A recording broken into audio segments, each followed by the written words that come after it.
নমস্কাৰ সকলোকে স্বাগতম জনাইছো আসাম কেৰিয়াৰ পইণ্ট ইউটিউব চেনেলৰ অন্য এটা নতুন ভিডিঅ'লৈ বন্ধুসকল আজিৰ ভিডিঅ'টিত আমি Assam direct recruitment grade 3 grade 4 Assam police এনে ধৰণৰ প্ৰতিযোগিতামূলক পৰীক্ষাৰ বাবে প্ৰয়োজন হোৱাকৈ 30টা অসমীয়া সাধাৰণ জ্ঞানৰ প্ৰশ্ন আলোচনা কৰিবলৈ ওলাইছো এই কোৱেশ্যনসমূহ আপোনালোকৰ আগন্তুক পৰীক্ষাৰ বাবে অতিকৈ সহায়ক হ'ব পাৰে সেয়ে ভিডিঅ'টো শেষলৈকে ভালদৰে চাই থাকক আজিৰ ভিডিঅ'ৰ প্ৰথম কোৱেশ্যনটো হৈছে which day is observe as rhino day in Assam কোনটো দিন অসমত গড় দিৱস হিচাপে পালন কৰা হয় ইয়াৰ শুদ্ধটো অপচন সি 22 ছেপ্টেম্বৰ 22 ছেপ্টেম্বৰ দিনটো অসমত গড় দিৱস হিচাপে পালন কৰা হয় পিছৰ প্ৰশ্নটো হৈছে in which district Shri Surya Pahar is located Shri Surya Pahar কোনখন জিলাত অৱস্থিত মনকল ইয়াৰ কাৰেক্ট আনসাৰটো অপচন বি গোৱালপাৰা শ্ৰী সূৰ্য পাহাৰ গোৱালপাৰা জিলাত অৱস্থিত আৰু এই শ্ৰী সূৰ্য পাহাৰ প্ৰত্নতাত্ত্বিক গুৰুত্বৰ বাবে বিখ্যাত পিছৰ প্ৰশ্নটো হৈছে which one is the highest mountain range in Assam তলৰ কোনটো অসমৰ সৰ্বোচ্চ পৰ্বতমালা ইয়াৰ কাৰেক্ট আনসাৰটো অপচন সি বৰাইল ৰেঞ্জ অসমৰ সৰ্বোচ্চ পৰ্বতমালাটো হৈছে বৰাইল পৰ্বতমালা পিছৰ প্ৰশ্নটো হৈছে সতী সাধিনী was a queen of which dynasty সতী সাধিনী কোন বংশৰ ৰাণী আছিল ইয়াৰ কাৰেক্ট আনসাৰটো অপচন সি চুতীয়া সতী সাধিনী চুতীয়া বংশৰ ৰাণী আছিল পিছৰ প্ৰশ্নটো হৈছে which state is not covered under the jurisdiction of Guwahati High Court কোনখন ৰাজ্য গুৱাহাটী উচ্চ ন্যায়ালয়ৰ অধিকাৰ ক্ষেত্ৰত অন্তৰ্ভুক্ত নহয় ইয়াৰ কাৰেক্ট আনসাৰটো অপচন ডি ত্ৰিপুৰা ত্ৰিপুৰা ৰাজ্যখন গুৱাহাটী উচ্চ ন্যায়ালয়ৰ অধিকাৰ ক্ষেত্ৰত নহয় পিছৰ প্ৰশ্নটো হৈছে The Assam Medical College was formerly known as Assam চিকিৎসা মহাবিদ্যালয়খন পূৰ্বতে কি নামেৰে জনা গৈছিল কাৰেক্ট আনসাৰটো অপচন এ বেৰি হোৱাইট মেডিকেল স্কুল মনকল মনত ৰাখি থব অসম চিকিৎসা মহাবিদ্যালয়খন পূৰ্বতে বেৰি হোৱাইট মেডিকেল স্কুল নামেৰে জনা গৈছিল পিছৰ প্ৰশ্নটো হৈছে who is the first Assamese to climb mount Everest mount Everest আৰোহণ কৰা প্ৰথম অসমীয়া ব্যক্তিজন কোন আছিল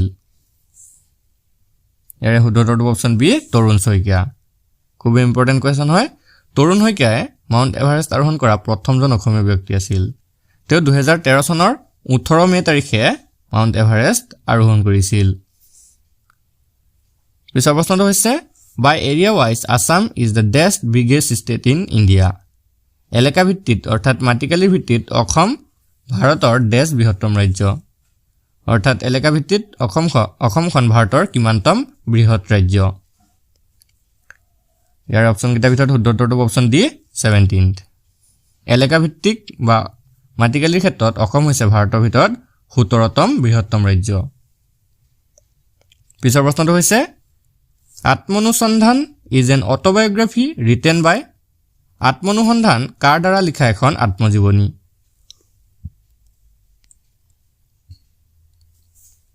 ইয়াৰ কাৰেক্ট আনসাৰটো অপচন এ হোমেন বৰগোহাঁই আত্মনুসন্ধান আত্মজীৱনীখন হোমেন বৰগোহাঁই লিখিছিল পিছৰ প্ৰশ্নটো হৈছে who was the first to start the system of land surveying in Assam অসমত কোনে প্ৰথমে ভূমি জৰীপৰ ব্যৱস্থা আৰম্ভ কৰিছিল ইয়াৰ কাৰেক্ট আনসাৰটো অপচন এ গদাধৰ সিংহ অসমত স্বৰ্গদেউ গদাধৰ সিংহই প্ৰথমে ভূমি জৰীপৰ ব্যৱস্থা আৰম্ভ কৰিছিল পিছৰ প্ৰশ্নটো হৈছে which district was previously known as Bengmara and Changmai Pathar কোনখন জিলা পূৰ্বতে বেংমৰা আৰু চাংমাই পথাৰ নামেৰে জনাজাত আছিল অপচন কেইটাৰ ভিতৰত কাৰেক্ট আনসাৰটো হ'ব অপচন চি তিনচুকীয়া অসমৰ তিনচুকীয়া জিলাখন পূৰ্বতে বেংমৰা আৰু চাংমাই পথাৰ নামেৰে জনা গৈছিল নেক্সট কুৱেশ্যনটো হৈছে who is appointed as first ever sports ambassador of Assam অসমৰ প্ৰথম ক্ৰীড়া এম্বেচাডৰ হিচাপে কোনে নিযুক্তি লাভ কৰিছে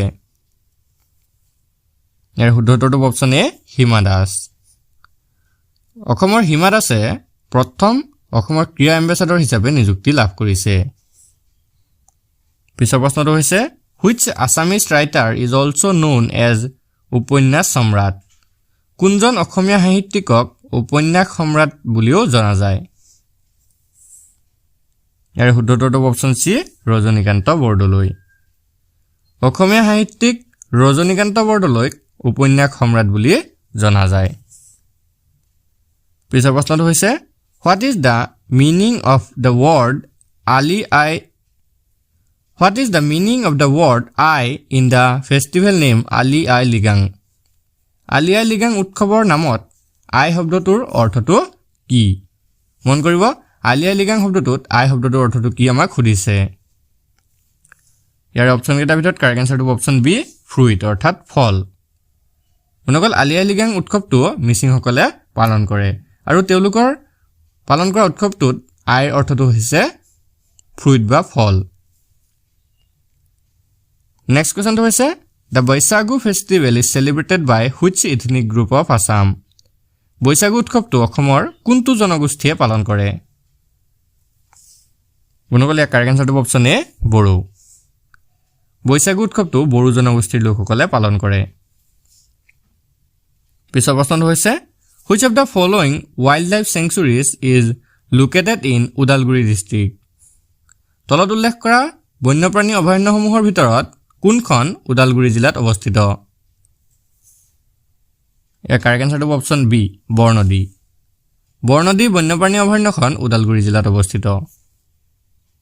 next question The Rainforest Research Institute in Assam is located অসমৰ বৰ্ষাৰণ্য গৱেষণা প্ৰতিষ্ঠানটো ক'ত অৱস্থিত?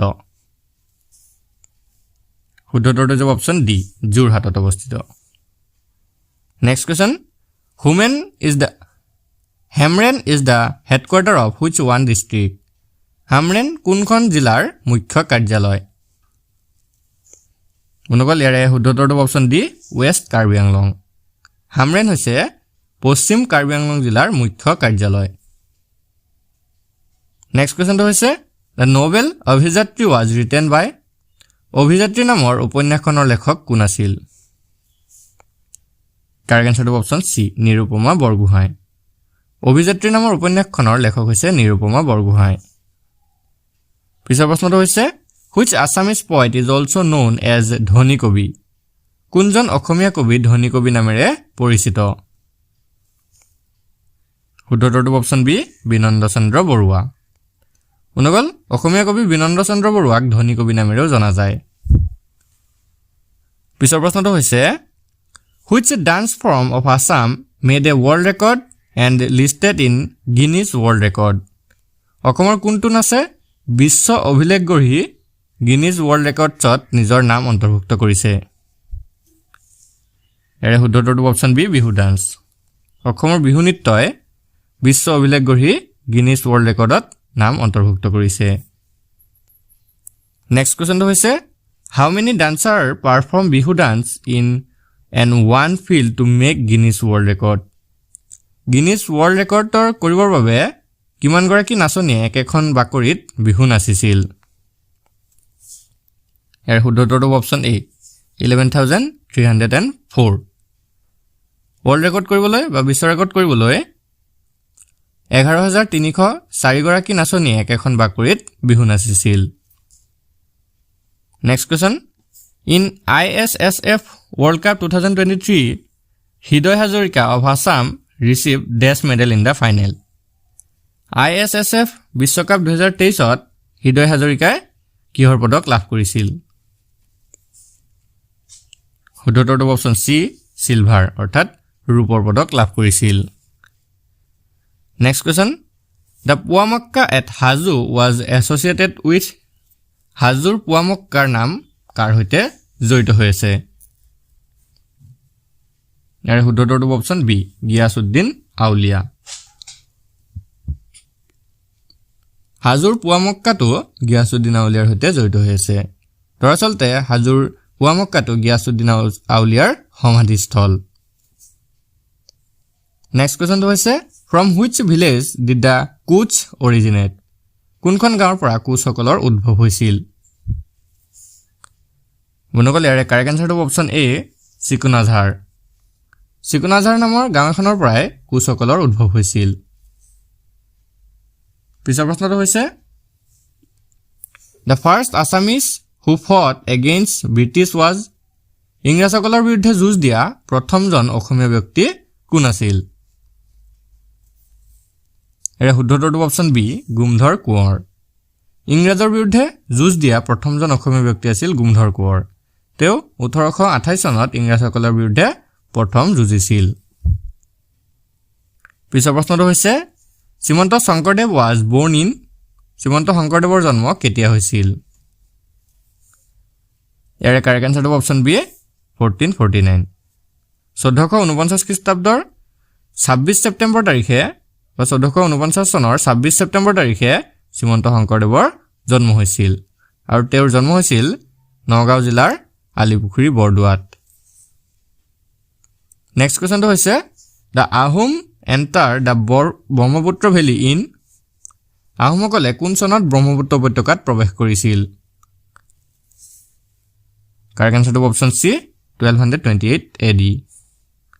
1228 খ্ৰীষ্টাব্দত আহোমসকলে ব্ৰহ্মপুত্ৰ উপত্যকাত প্ৰৱেশ কৰিছিল।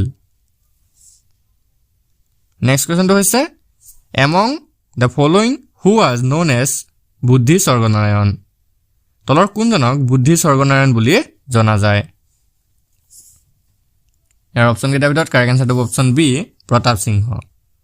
আহোম স্বৰ্গদেউ প্ৰতাপ সিংহক বুদ্ধি স্বৰ্গনাৰায়ণ বুলিও জনা যায়।